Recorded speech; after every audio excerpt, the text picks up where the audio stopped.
এক জঙ্গলে থাকত এক মোটা অলস ভাল্লুক, নাম ছিল ভাল্লুক বাবু। সে সারাদিন শুধু খেত আর ঘুমাত। কাজকর্মে তার একদমই মন ছিল না।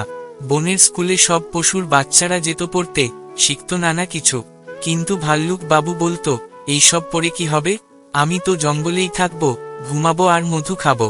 তার বন্ধুরা বলতো, ভবিষ্যতের জন্য শেখা দরকার, সময় নষ্ট করো না, কিন্তু ভাল্লুক বাবু হেসে উড়িয়ে দিত।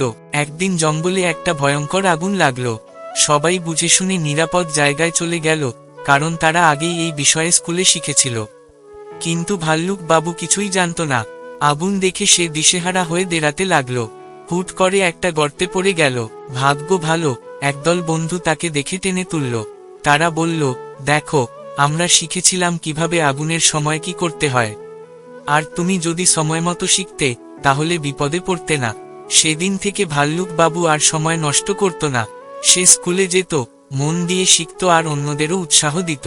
আরও নতুন নতুন ভিডিও পেতে এই চ্যানেলটি লাইক ও সাবস্ক্রাইব করুন।